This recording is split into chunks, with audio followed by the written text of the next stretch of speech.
پھر اتنے واقعات نبیوں کے ولیوں کے ہیں کہ انہوں نے خبریں دی، انہوں نے بتایا۔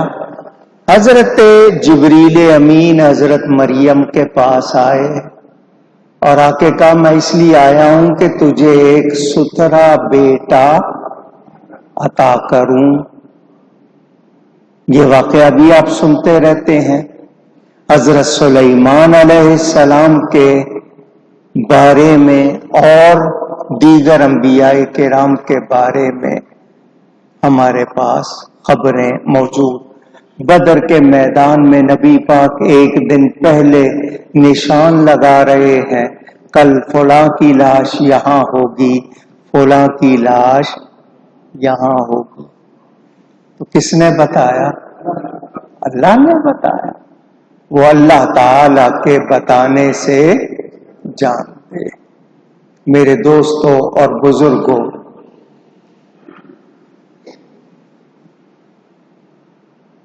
میں یہ کہہ چکا آپ کو کہ اگر واقعات بیان کرنا شروع کروں گا تو کئی جمعے اور لگ جائیں گے، لیکن قرآن و حدیث کی بنیاد پر میں نے آپ کو بنیادی باتیں بتا دی ہیں۔ حضور صلی اللہ علیہ وآلہ وسلم اللہ کے نبی ہیں، اور میں نے آپ کو یہ بات بھی بتائی کہ لفظ نبی کے معنی غیب کی خبریں دینے والا۔ جھگڑا ہی ختم۔ بھئی نبی مانتے ہو تو نبی کے معنی بھی مانو۔ نبی کہتے ہی اس کو ہے جو غیب کی خبریں دے۔ حضور صلی اللہ علیہ وآلہ وسلم کے لیے جو انکار کرتے ہیں وہ خود کو علم والا کہلانا چاہتے ہیں، اور نبی پاک صلی اللہ علیہ وسلم کے علم کا انکار کرتے ہیں۔ کیا یہ سمجھدار لوگ ہیں؟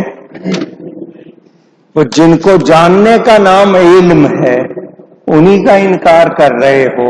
اللہ تعالی ہدایت عطا فرمائے۔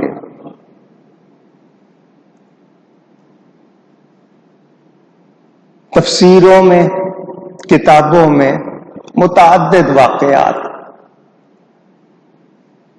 حضرت ابوالعزم الاصفہانی شیراز میں تھے، ایران کا شہر، بیمار ہو گئے۔ لوگوں نے جب حال دیکھا تو حضرت صاحب کے پاس آئے، فرمایا میں یہاں نہیں مروں گا، اگر میری بات غلط ہو، میں نے کہا نا کہ میں یہاں نہیں مروں گا، اگر میری بات غلط ہو اور میں یہاں مر جاؤں تو پھر مجھے تم یہودیوں کے قبرستان میں دفن کر دینا۔ کیوں؟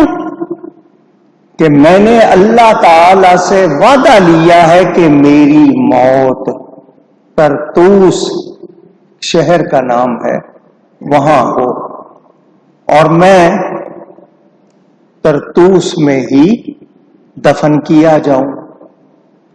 چنانچہ اللہ نے ان کو شفا دی، وہ سفر کر کے طرطوس پہنچے، جب وہاں پہنچے تو ان کی وفات ہوئی، جس جگہ کے لیے انہوں نے کہا تھا۔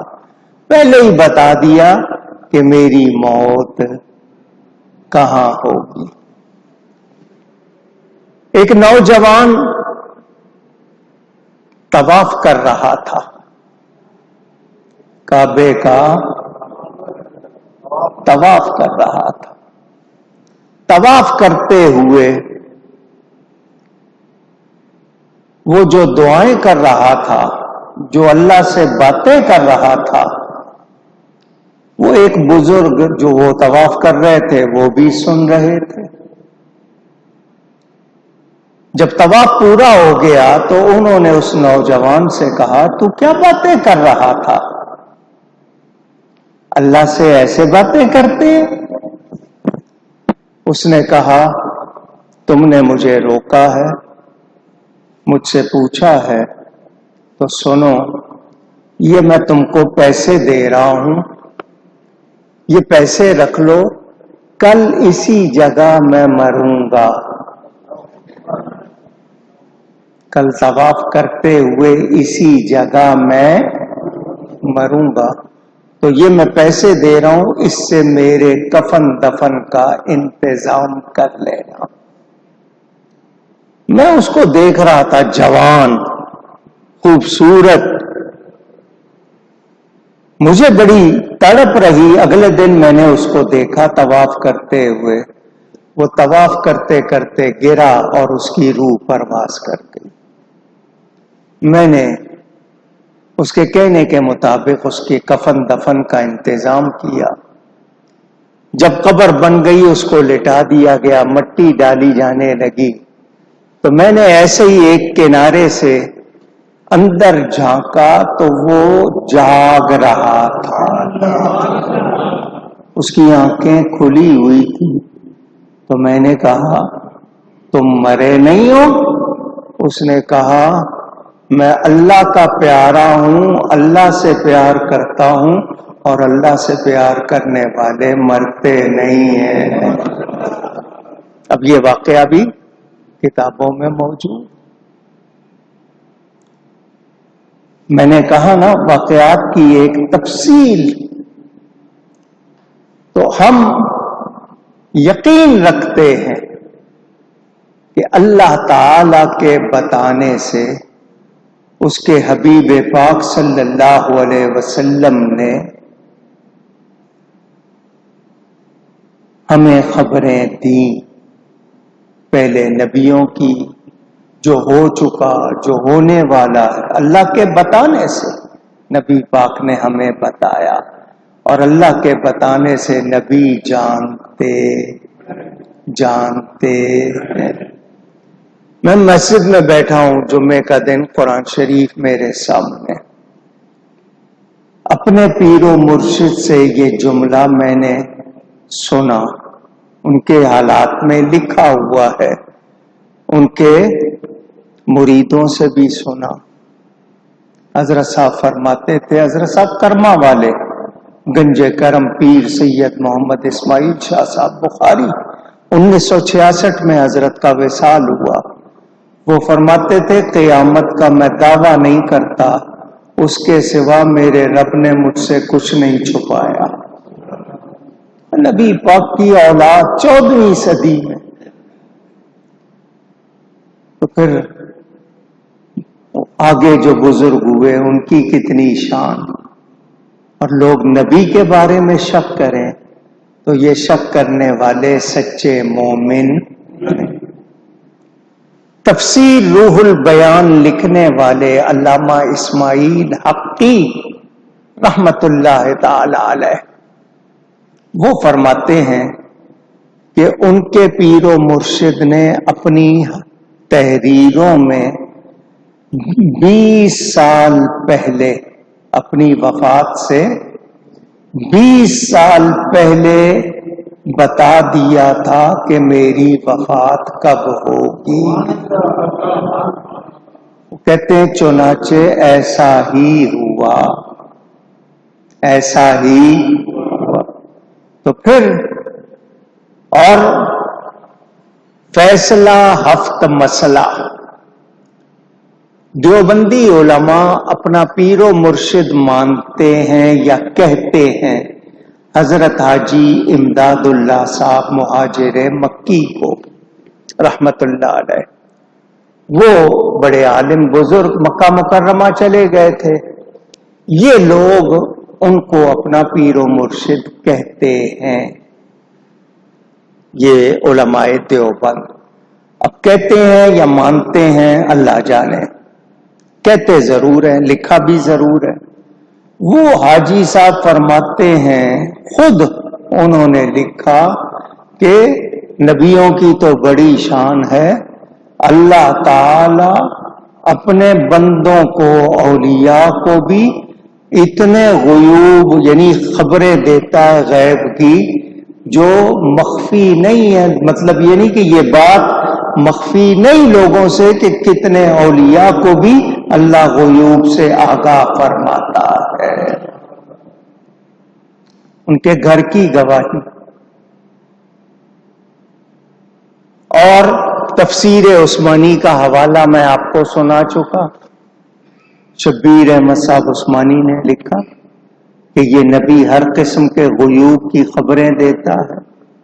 تو مانتے ہیں مگر کچھ لوگ لکھتے ہیں تو کہتے نہیں, کوئی کہتے ہیں مانتے نہیں, اور آگے ان کے چیلے انکار کرتے ہیں. ہمیں ان سے غرض نہیں, وہ جو چاہیں عقیدہ رکھیں. ہم قرآن و سنت کے مطابق مانتے ہیں کہ حضور صلی اللہ علیہ وسلم اللہ کی عطا سے مخلوق میں سب سے زیادہ جانتے ہیں. یہ بات میں نے آپ کو بتائی. قرآن کہتا ہے نا عالم الغیب فلا یظہر علی غیبہ احدا الا من ارتضی من رسول. کہ اللہ تعالی جو غیب کا جاننے والا ہے اپنے غیب کو کسی پر ظاہر نہیں کرتا مگر اپنے پسندیدہ رسول کو. تو اللہ خود فرما رہا ہے کہ اپنے پسندیدہ رسولوں کو اللہ بتاتا ہے جس سے اللہ راضی ہو. تو پھر ہم مانیں گے یا نہیں مانیں گے؟ اونچی. میرے دوستوں اور بزرگوں, نبی پاک صلی اللہ علیہ وسلم نے کتنی خبریں دی. اب ان خبروں کو ماننا ہے تو یہ ماننا پڑے گا کہ نبی جانتے ہیں. کس کس کا انکار کرو گے؟ اور میں عام لوگوں کو سمجھنے کی بات بتاؤں. آپ کو فرشتے نظر آتے ہیں؟ فرشتوں کو اللہ نظر نہیں آتا. تو فرشتے ہوئے آپ سے غیب اور فرشتوں سے ہوا اللہ غیب. تو اللہ کیا ہو گیا؟ غیب الغیب. سمجھ آ رہی ہے بات؟ آپ فرشتوں کو نہیں دیکھتے, فرشتے اللہ کو نہیں دیکھتے, تو اللہ غیب الغیب ہو گیا. ہے ایسا یا نہیں؟ اونچی. میرے نبی نے رب کو دیکھا یا نہیں دیکھا؟ اب کیا کہیں گے آپ؟ اور سنیں, ہمیں اللہ تعالی کی پہچان کس نے کرائی؟ نبی صلی اللہ علیہ وسلم نے. اور میں نے آپ کو یہ بھی بتایا سارے نبیوں نے وحی کے ذریعے بتایا, میرے نبی نے خود رب کو دیکھ کر بتایا. اللہ نے ان کو دیدار کرایا اپنا. لیکن جنہوں نے نہیں ماننا انہوں نے نہیں مانا. ہم مانتے ہیں, یقین رکھتے ہیں. اللہ ہمیں اسی عقیدے پر قائم رکھے.